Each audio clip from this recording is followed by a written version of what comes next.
commensals and chocophiles. This is Elvia. I'm late 10 minutes. Uh, please be patient. I'm just learning to manage this. So I'm now in the creator's side. Okay, so it's midday. I am now in my country, in Peru. My city is Ica, but I put Lima, Peru time because it's the same in the whole country. I think it's 9 a.m. in the California area in the States, and it's 5 p.m. in Europe, in United Kingdom. You have to make the maths in other countries. So I'm going to read this is the name of this transmission. I miss one word in the advertising of this transmission. It's the physiology of taste, the physiology of taste book. This is the part one comment. And yes, well, I already tell you the time. The author is Brillat-Savarin. I don't know how to pronounce it. It's very dark here, or maybe here better. I don't know if you can watch it. No, it's very dark. Maybe this. And I put in the comments that I've read it in Italian. Here is better. I don't know if you can watch it good. Okay, and please excuse me, give me 1 minute. I have a birthday today. So I'm going to make some calls. I will be late again. Okay, this is all live. I didn't want to be late with you, but I don't want to be late to this. I thought it was going to be a dinner. I have a dinner, a birthday. I belong to a patriotic society here. That will be the name in English. And well, most people is older than me. And one of the ladies has a birthday today. She invited us like 1 month ago. And then she confirmed last week. I don't know, usually you don't need to confirm in other countries, but here you need to confirm even 1 day before. But she didn't tell us the time. So please give me 1 minute. I have to make some calls if we are going to go. I don't have my watch right now or at night. No, just give me a minute. De 12 a 2. No. Okay.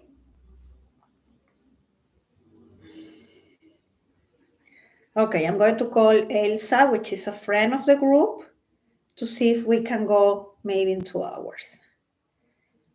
Elsa. Okay.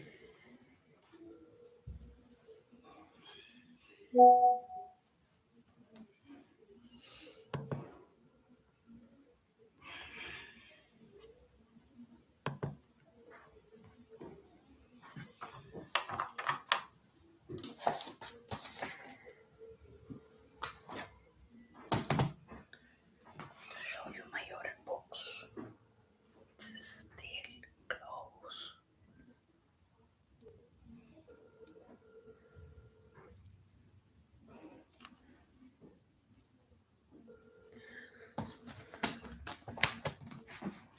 This book, you already know it. You know this book. I'm going to mention it too. I mean, check it.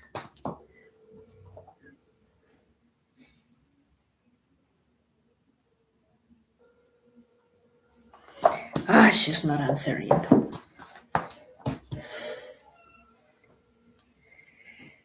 I have to call David or what?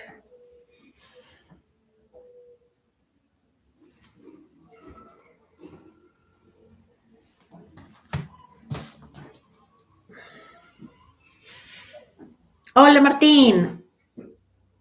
¿Aló? Martín, ¿a qué hora puedes ir donde hizo?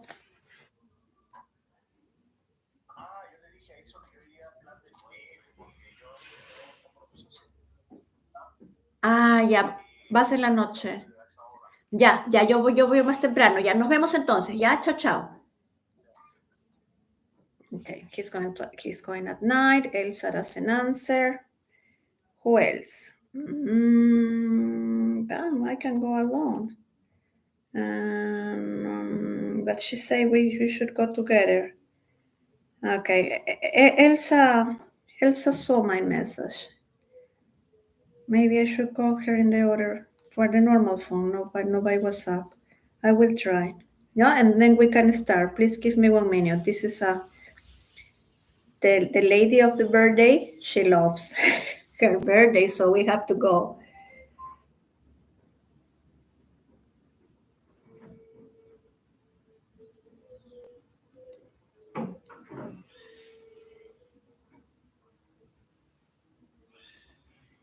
So I'm trying WhatsApp, I'm trying the normal call, then she can call me. She will interrupt, but we forgive her. Elsa, to go to the birthday girl. Okay, so I think this is enough now. Then it's David. Hello, David, are you there? Yeah, I call David later. Or should I call him now? I'll call him later. Okay, so let's start. I'm going to give you some context about the author. I made some research. And I put the data here so I can share it with you. I'm going to give you some information about the author. It's here. I also have it in my phone. Yeah, it will be easier for reading. Yeah, it will be easy for read. So I hope we don't have more interruptions. And it's important because, the author writes according to his knowledge, his personality. That's actually an entertainment book. Okay, so here I have my notes, which is also my an old copybook of my nephew, but my notes are here. We save a lot, so I use his books. Okay, so the data of about him is here. Okay, so first the name of the book again. We're going to make a comment about the physiology of taste. I'm going to tell you what I've been reading, some chapters. But first, the author, Anthelme Brillat-Savarin. I don't know how to pronounce it in English.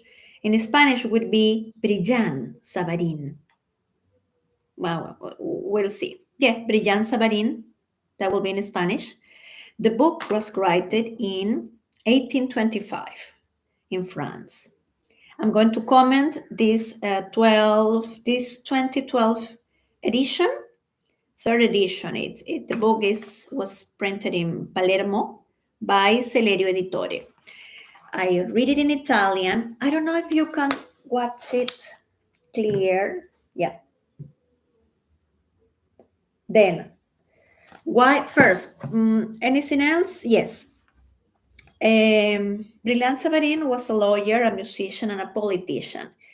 He had a very interesting life. I guess he was, I don't know how could we say, but I think, as you can see, he was an educated person, probably what we could call bourgeois. I mean, someone who has access at education. Someone who had access at education at that time was usually a middle class or high class person, but at that time they didn't use those terms. And why we put lawyer? Yes, I think. What is the name in English? Magistrado. Let's see if I can put it here so we have all together. Magistrado. It will be in Spanish. Magistrate. Magistrate. Yeah. Translation alive. Magistrate. And he worked in that, I think, most of his life. But let's get back. The book was written in 1825. And this is an important information about him. The French Revolution was a watershed event in world history that began in 1789 and ended in the late 1790. So, our author, Anthelme Brillat-Savarin, was 31 years old when the revolution started. And this is very important because we're talking about another, like 2 centuries ago. So it's 2 centuries ago, another era, another society, another way of thinking. This is why this book is important, because even 200s after it was written, we are still reading it and it still has important information for us. So, the French Revolution, 1789. He was 31 when it happened. So, I think for this time in the country, probably it was I think he was also a senator. Yeah, that all the some data about him is here. Um, so he also lived abroad. He lived in Lausanne in Switzerland, and in New York in the USA. And then in the USA, I think he worked as a musician. And this is also something interesting that we should consider, because I mean, I think especially in our times, it's not normal that someone can work in actually two or even three different professions. I mean, that you can make a living of two completely different things. I cannot imagine a magistrate today who leave his job and can work as a musician or anything else, right? Maybe some people do it, but it's not a normal thing. Maybe for him it was not what he expected either, but he did it, right? So I think we should consider all this about him. I mean, he lived in another countries. And he also say he speak five foreign life languages. This is what he say. And I mean, I think he mean life languages, not counting Latin, right? Because most people who studies arts, what we call arts today, needs Latin for studying and for research, and even for thinking or going to mass, right? For understanding the Bible, those things. But so he's not counting Latin. He say, I speak five foreign live languages. And he doesn't use the word foreign. He just say, I speak five live languages. It means no Latin, not counting Latin. So probably he speaks six or five or six foreign languages, because you shouldn't count your own language. You have to say, I speak one foreign language, two foreign language, because for people who doesn't speak any foreign languages, you have to say, I don't speak any foreign language. So, okay, so any other information? No, this is the most important about him. Yes, so let's start. I have to tell you, my idea was to comment the first six chapters or meditations, as he calls them, but I haven't finished. But we can comment what we have, and I find something, some interesting notes in Instagram uh, that people comment about what he say about chocolate and some other food. So let's start. And I mentioned this information about him because he, I mean, as someone who's an educated person, who likes languages, who likes to talk, who's a social person, likes to communicate with others. Like, let's first, I think he probably like you and me and us is he was a person who likes to learn. You just enjoy learning new things. It's fun for you, and also, but you also want to communicate them, because there is some people who's very intellectual, they like to read to note, but they are kind of reserved, right? They are very selective with kind of people they talk and they socialize. This is one kind of more intellectual people. But I think him, and probably you and me, uh, he was the kind of person who, yes, he enjoys learning, but also enjoyed talking to people, right? He was a very social person. This is why he say, I speak, in one page, he say, as a person who speak five live languages, um, I've discovered more of my, well, I discovered more, I try to use my own language. This is what he say, but sometimes I need to use terms of foreign languages.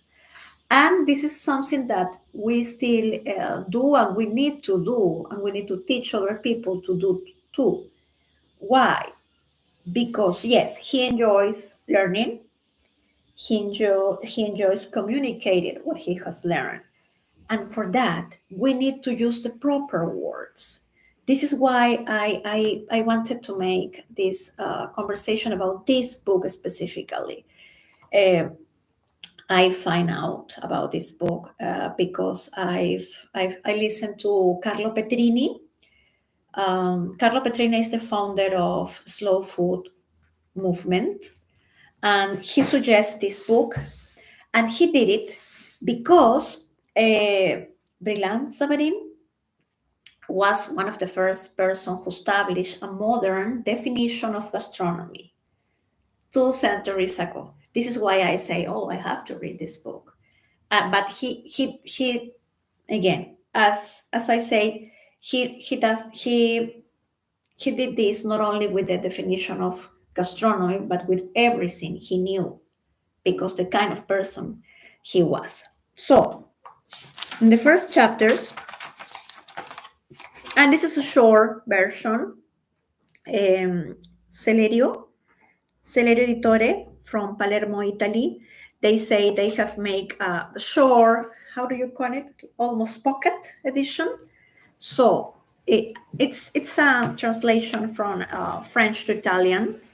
And they say they have omit some text that probably wouldn't understand or wouldn't be interested. Some short pages, I think. So this is why this is a small version, more adapted to the contemporary reader. So we have, it's in Italian, Nota del curatore.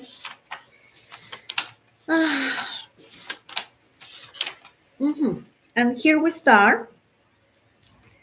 Why I don't have it here? Oh, yes. I think he calls himself a teacher or professor. In Spanish will be profesor. No, so he calls himself, in Italian is professore, teacher, would say. So, and he has a list of definition, terms, reflections he makes.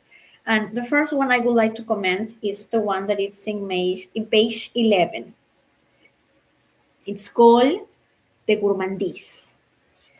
It's in Italian, but I can make a simple translation. So, la gourmandise è un atto del nostro discernimento in virtù del quale preferiamo ciò che è gradevole al gusto e ciò che non lo è.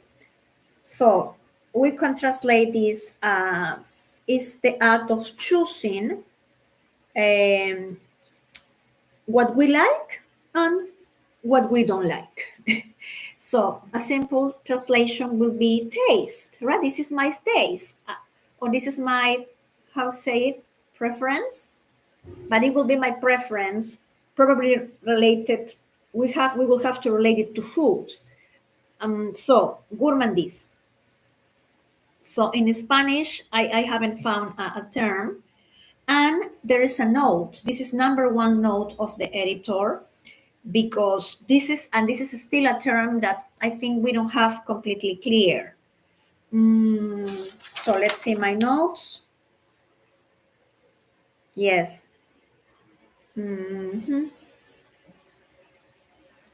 Yeah. Why it's so important? Because it's related to, in the note of the editor, he explains that the term gourmandise was originally used as gluttony. In Spanish, it will be gula, which is actually a sin. right? Or glotoneria also in Spanish. I didn't make the translation in English. So, but why is it so important? Because we should have, because gluttony or gula, it's related to a sin, it's something negative, right? When you say someone, oh, you are a glutton, or what a gluttonous taste, or acts or anything, it has a negative charge, and this is not good. I mean, we shouldn't relate the out of eating or food to something negative, because this is exactly the opposite of what he and we like. So, and after this term, gourmandise, which the book and the author wisely don't use as gluttony, they have choose to leave it this way. I think also it has derived into other words like gourmet and gourmand. Well, gourmet, the definition in English, I've used two dictionaries, the Cambridge Dictionary and the Collins Dictionary, but I think this is for explaining English to foreign. I don't know if there is must be an official English dictionary in the States and the United Kingdom. Maybe it's here the name, but I didn't have time to look for it. So let's use this.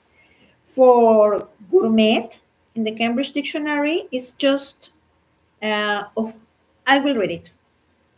Gourmet, adjective of food, very high quality. That's perfect. So we could use it to anything. I mean, the problem is that gourmet is now associated, yes, to high quality, but it also to luxurious or too expensive. This is why we don't use it now. We shouldn't be using it like this, but I don't know if you say a gourmet restaurant or a gourmet a wine or product, or it means, oh, it's very expensive or luxurious and sophisticated, but it shouldn't be like this.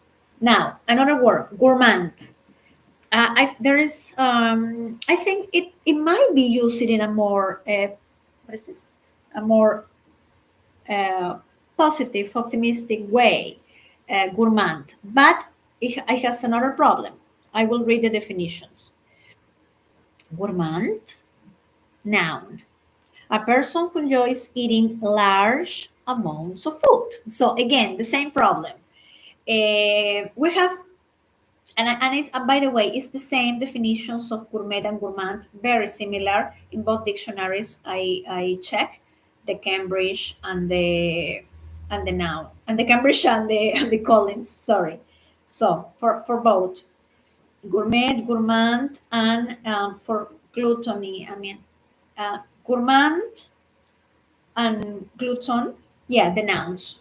Gourmand and gluttons are related to negative definitions. Gluttons, more than needed, and gourmand, large amounts of food. So this is why we don't use them, or or we should change them and start using them, because we need terms. If you don't say something, if you don't identify yourself with something, then we don't exist. Um, I I will tell you. I was just checking before we start 11:30 today a page of an Italian institute. I follow many of them here in Latin America and abroad too, in Europe. They always make interesting activities, and it's a way for me to keep practicing Italian. So I think we are still in the week of the Italian cuisine around the world. So they publish, oh dear, today we continue with activities, and guess what? They use the word gluttons. Dear gluttons, we are still in the week of the Italian cuisine, and it's okay. I mean, they wanted what? To connect with you, to say, hey, come and enjoy this delicious Italian cuisine this week. It's perfect. This is what you do with words. I mean, you try to connect. What are you do? You like art? You like music? Uh, what else? I don't know. You like gardening or bird watching or whatever? You have a community, and you have to identify uh, with with this July. You have to make a community. Other people like you. You have to enjoy. We love this. but you're using a negative, a word that traditionally has a negative word. So we need to do something about this. Yeah, yeah, yeah. Gluten, more than needed. It wouldn't be beautiful if they could use, I mean, if gourmand wouldn't be in the dictionary with this negative word that they say, this Italian institute in Latin America, that they say, oh, dear gourmands, this week we are still in the week of the Italian cuisine around the world. It will be beautiful, right? So if you don't have a nice, beautiful, positive word, how can you connect with people? This is why I use the word. I think we should have our own word chocophiles, right? I think I told you, check my Instagram. There I make a post about it. It's just in, you can, it's not a picture. You can find it just reading image and text. Uh, because I don't like the terms, the other terms that are used, like chocoholic. I mean, I know people who has very good content, who are very nice and serious, and they do research and they write nice and they make beautiful pictures, but they use the word chocoholic, and it's okay, but their work is okay, but the word is awful, right? I mean, would you like to use a word to say, "Oh, I'm a chocoholic," and then what else? A workaholic, an alcoholic? You understand what I mean? So, okay, I have to go to the birthday lunch. Um, Another term, well, this is what he does with works. And with also, he writes in a very nice, entertaining way. Let's see my other notes. Another thing that he mentioned, and maybe you can make a comment, is not strictly related to food, but again, he's a very interesting author. So most of the things he says, we can make a conversation about them. In my short edition, page 23, he mentioned the word uh, coquet, co- well, I think it's in Italian, coquetir, coqueterie, coqueterie. In Spanish will be coqueteria. I think there is not a precise word in English. So here, but I mean, you know what it means in English. And we use it for someone, especially women, but now these days it's men or women who are very nice or sexy, or they believe they are, and they transmit that. I mean, they are sex appeal, you would call it, yeah, that they have a sex appeal, but not sex in the physical way, but in the charm way. In Spanish, we will use like a very feminine woman or masculine man in the way that is attractive. Even if she's not strictly beautiful, but the person, um, you can feel attracted to them. Even if it's not, like in my case, if I see a kind of man that I find very masculine or strong, or maybe he's not beautiful, but he transmits you this way that he, I don't know, he might be a gentleman, but you can see he's healthy and strong and I don't know, masculine, right? Even if he doesn't have a beautiful face or body, but you feel attracted. You feel, oh, he's very masculine. But coqueteer is different. It's that he smiles to you, he makes eyes to you. It's different. Like little children have more this also. I mean, they like seduce you. This is more, yeah. But again, to seduce someone is something different. Coquetry is like a lower level, a more innocent way of seducing someone. You tell me what is the word in English. In Spanish, we just translate it. We use coqueteria, like the noun, and coqueto for male, coqueta for women. Just word. Okay. And then we have to make an analysis about the taste, when it's important for us. Here it is. 35. No, this, I have to move my camera for you. Yes, in 35, you're going to find it will be like the analysis of the taste sensations in English, or you can also put it as the taste perceptions. You will have to read. Um, And he mentioned, well, he made an analysis. Actually, I think this is a kind of a philosophy book about eating. This is how I could define it. Yeah, yeah. And I just wanted to mention here that he say, oh, this kind of food, this kind of sensation, this kind of taste, and he mentioned water as something that doesn't have taste. But well, 200 years after he wrote this, now we have tasting professionals for water. So I think we can make this exercise. uh, I mean, here in Latin America, I think we don't really have good, well, we have quality water that comes from the springs, but we don't drink it. We have to take waters from probably rivers that are not so clean, that are purified with God knows what. Yeah, and I've traveled very much, and now I used to travel. I've traveled very much around my country, and I know, yes, we have amazing springs. I think it's the word in English. Yeah, manantiales. Let me look. Mm-hmm. Springs, springs. Yes, and and now that I'm doing research about gastronomy and food and chocolate, now I realize how important the water is. And when some foreigners come here, and also when I've traveled to other countries or other areas, I think if we get sick, most of the times it's for the water. When, as you know, if you were follow me in media, in Instagram, Facebook, and here, if you see my old videos, my partner was German, and I think he just to get sick more than me, and I always was very concerned about what he drinks because they are not used to our food and our water. And it's, I mean, even if he has traveled very much, I mean, even so, they also get sick in other countries, and especially here for the water. Anyway, so just advice for you, uh, for you and for me. It will be nice if we start tasting water again. Uh, if I travel, I will try to get this water for the springs, and also we have this water that comes from underwater. What is the name? I'm in English, I'm not sure, but you understand what I mean. I mean, this water that comes very, very, very underground. Yeah. In Spanish, we would say subterránea, no? And then we use the pozos.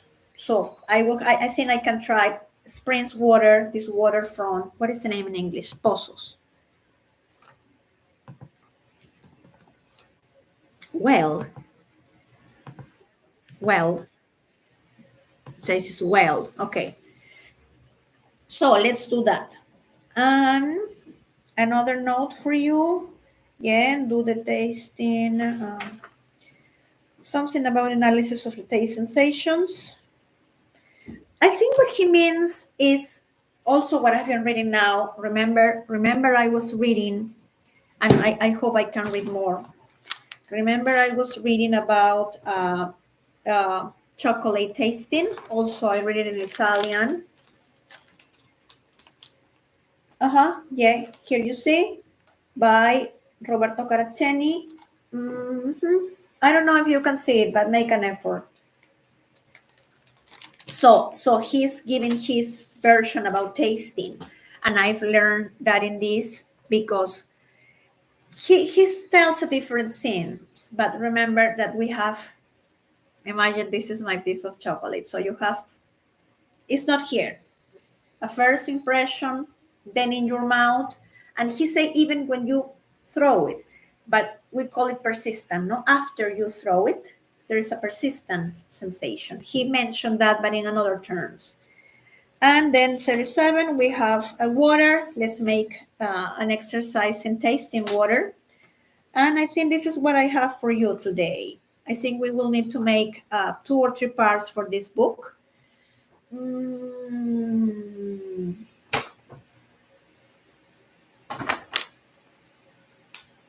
yes. Let me check, please. Yes.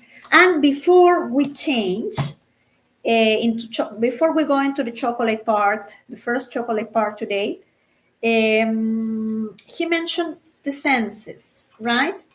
He mentioned, I'm going to get a little out of the subject of food and gastronomy, but I want to explain you the kind of writer he is, the kind of reflections he makes. And this is why this book is still valuable, is still reading, because, I mean, I'll tell you, we have five senses. Let's number, I mean, in Spanish, should I say it in Spanish? Yes. Yes, so you can say it. La vista, el oído, el olfato, el gusto, y el tacto. You know it in English. Five senses. But he mentioned this a sixth that is, what is the name? You know it. If you have read it, you can put it in the comments and make your version. Where is it? I'm going to use the exact word he used. You, if you have the book,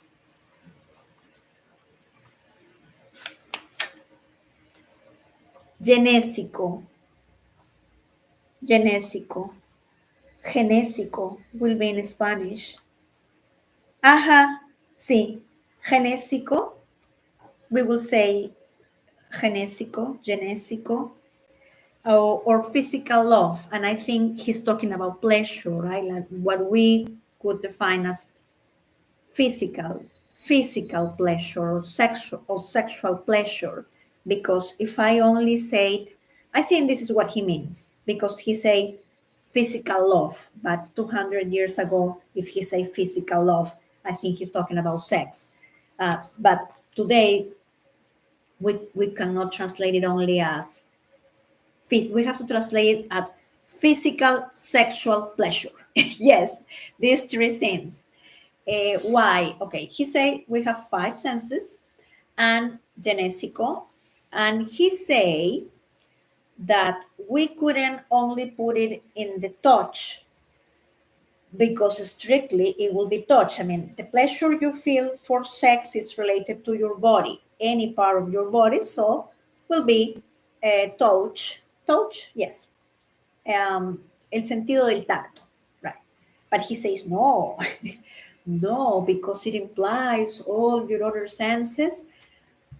But I like it, the way he writes it, and I understand what he means, because he's not only talking about the the body.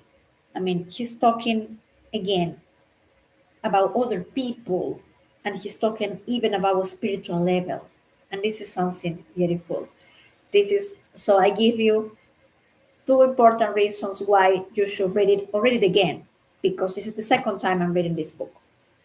I read it 2 years ago. Read it because it's about astronomy. It's a basic if you like gastronomy, or if you work in this industry, and also because it's entertaining. And Anthelme Brillat-Savarin made this kind of reflections. I mean, it's nice when you talk to this kind of people, right? Okay, today we will say, I'm not saying, please, that we should have six senses. No, I mean, we have five senses. But it's nice to talk to someone who can give beautiful definition or reflections about everything, not only about food or people, but he makes you create new ideas, new terms that I already say are very important. So, and now let's go to the chocolate part.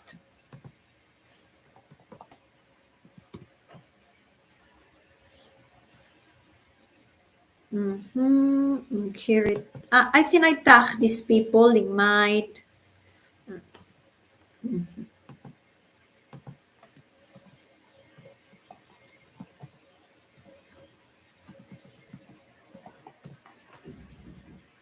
Okay, so I'm going to social media. This is what you have to say. I have homework for you. I write in the advertising of this live that we were going to talk about chocolate, but I'm sorry we start late and I haven't finished, to be honest. And I have a dinner today. Oh, connection.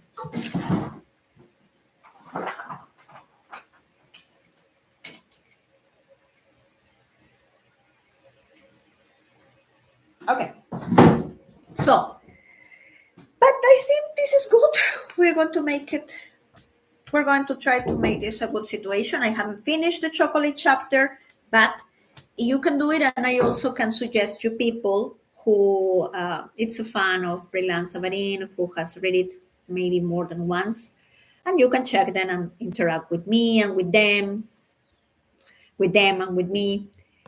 So I put the hashtag Brillat-Savarin. There is 980 posts, and some of them are very nice. So we're going to the chocolate ones, and I will tell them who makes some post. You can you can use any of your social media. By the way, I have to activate my Twitter. Twitter, yeah, I have to activate my Twitter. My Twitter. Oh, there's a nice ice cream. I have a Twitter account. Oh, it's not complete here. We'll do it in the phone. Yeah. Okay, so now go to your social media. Oh, this is about the birthday? No. Yes. Yeah. Okay. So,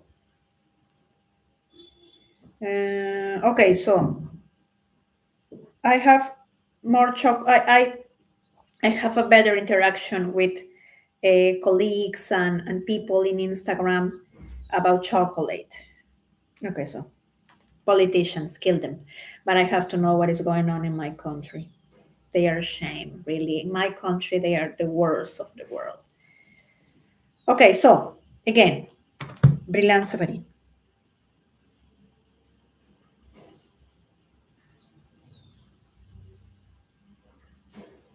Here we have 500 publications, but it was more. Let me see, okay? But why in the other were more? Uh-huh. No.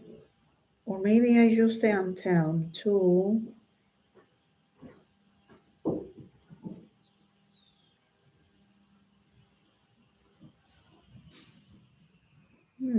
Well, here I found one.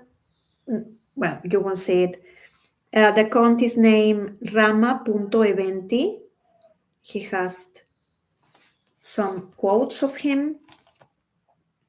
Let me see. It's okay. Okay, I got it. Okay. Brillat-Savarin. I found like 5 nice accounts. Oh, this is nice too. This is a person. Is Janusaybe. Ganusaybe. Ganusaybe.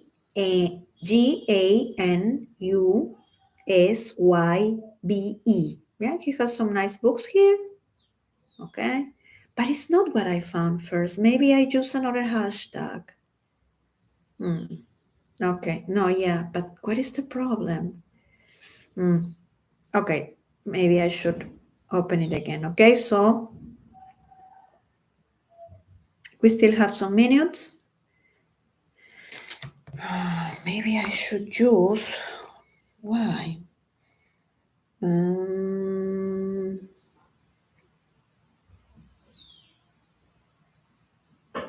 Yeah, this is 13,000. Why? Yeah, this makes more sense. 13,800 publications. Yes. Yeah, I think this is what I saw first. Now here we have this is one in French. I tag some accounts in my social media.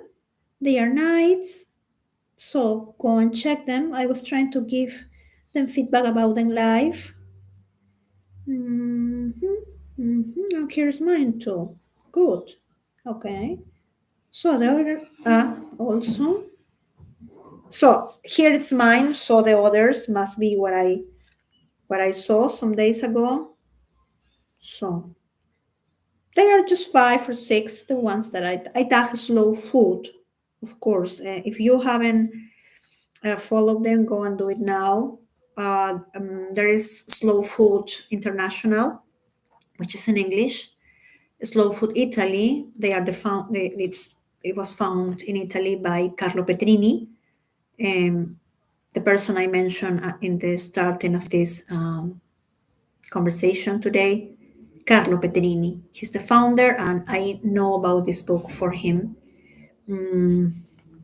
So, and there is a slow food movement in many, many countries around the world. So, wherever you are, follow the account, support them. Okay, just some minutes. If I don't find it here,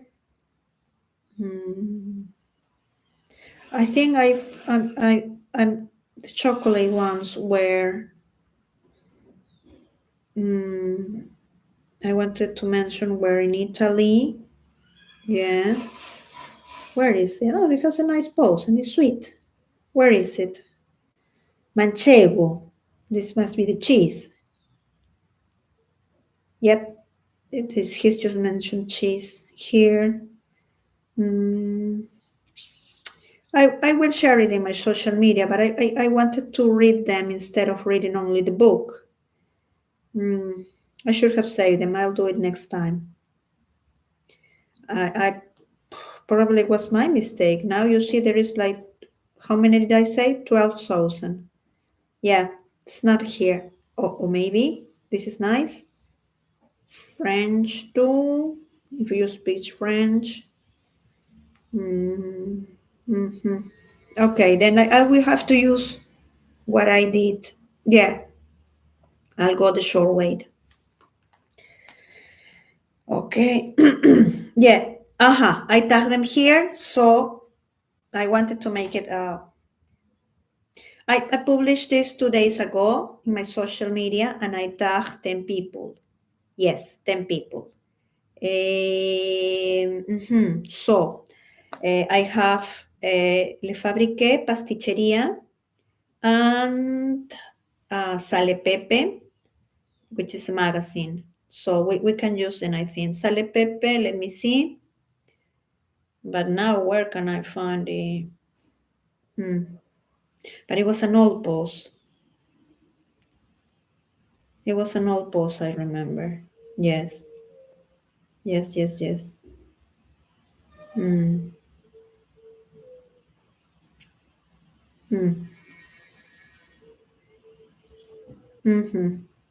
But and what about the one of the chocolate? They have a very nice post too.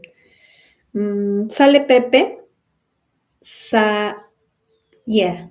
But what is the name of the magazine? Well, it's Sale Pepe IT. Forgot the name. Raya Baja. It's in Italian. Well, I will spell it just in case. SALEPEPE IT. IT. Raya baja. How do you say this? Guión bajo.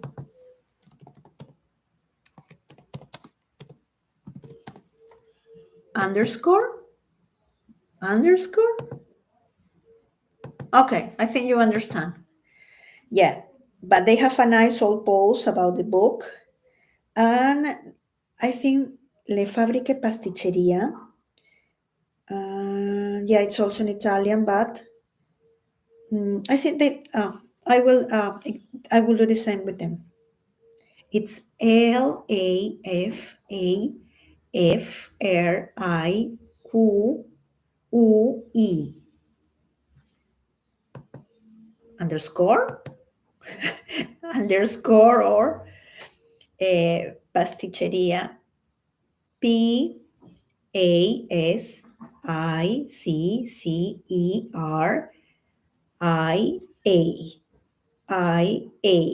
Okay, you understand.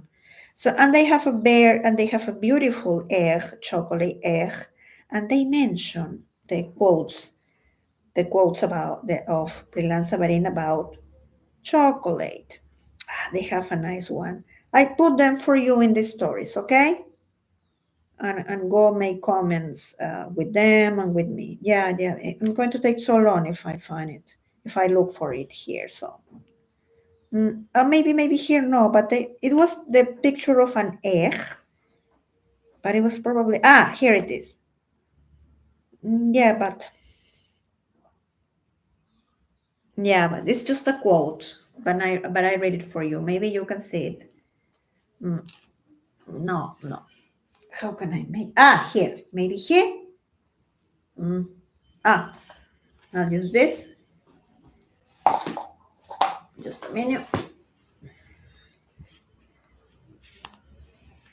How can I make this? The politician. The devil. The devil wants to interrupt our transmission. Now with the yoga teacher. No, here it is. Uh-huh. So this is the quote. This is the picture. You'll find it here in the quote.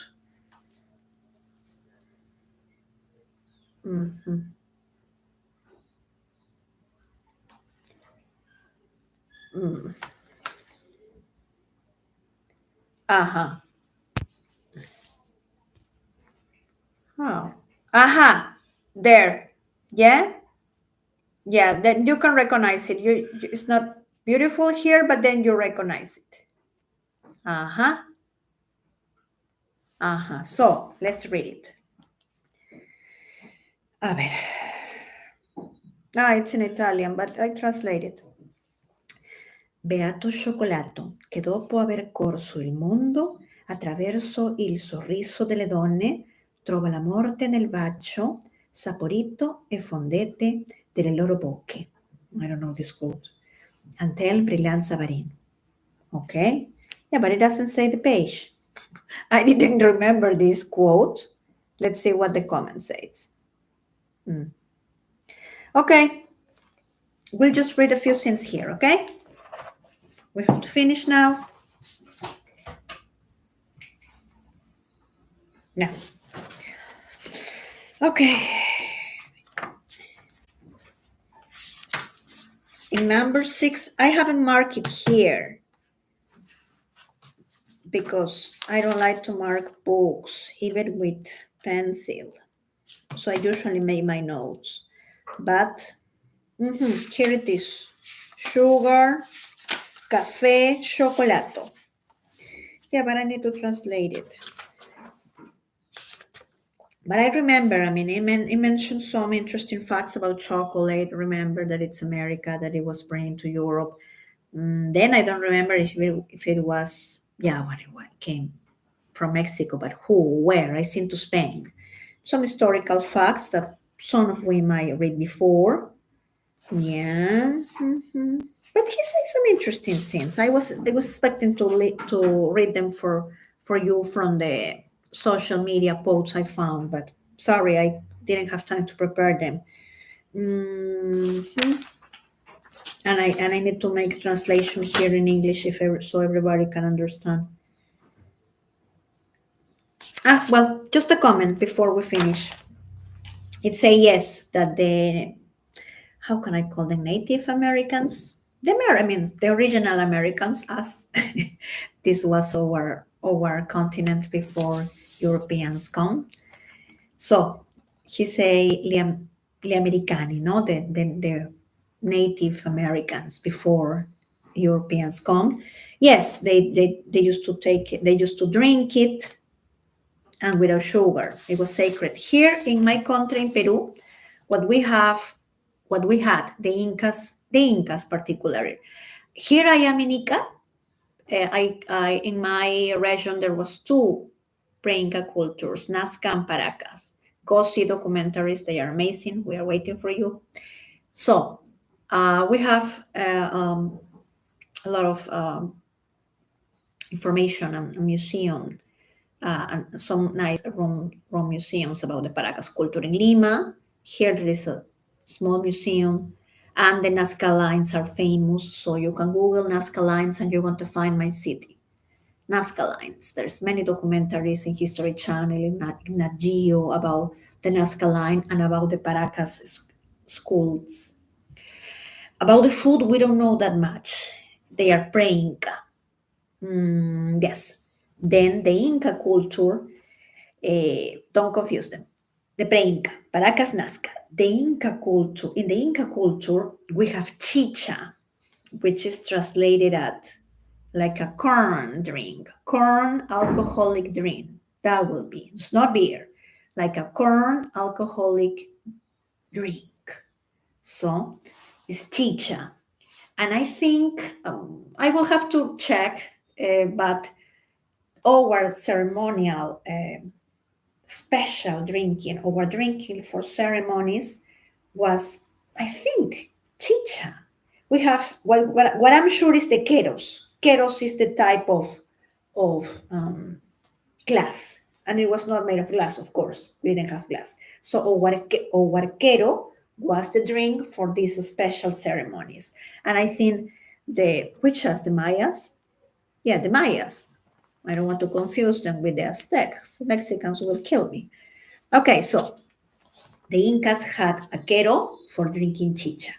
Yeah, and chicha is from corn. And yes, we still have different chichas in all our cities here. So probably with these Native Americans, but they drink it without sugar and with especias.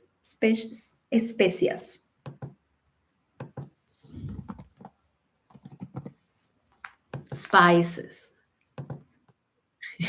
Sorry, spices. Okay, so, and I've been doing that too, and this is also homework for you. Here we are in summer, we have but almost in summer. So now for summer, I've been trying to drink it more you can drink it with a cacao paste or cacao powder.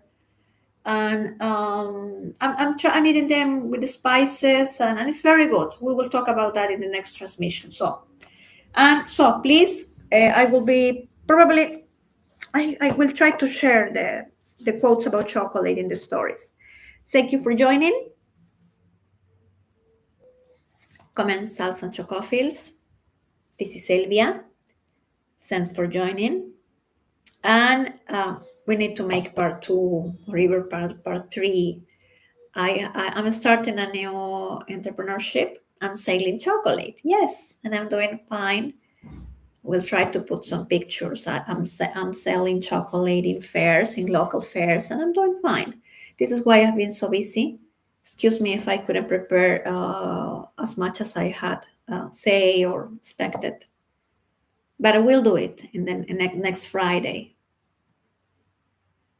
This is Elvia. Remember, all this transmission is sent to you. We need you. We need you to subscribe so you can comment. I want to start making it more formal first here in YouTube. I know there is like kind of Patreon systems in Instagram or Facebook. Yeah, there must be, but I cannot make three things at the same way. I should, right? But I'm starting here, so I hope you can support me. Thank you for joining. Now what can I put? I finished the book.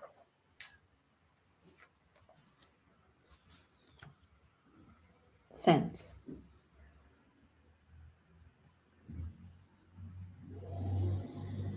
It's dark. We will try this way.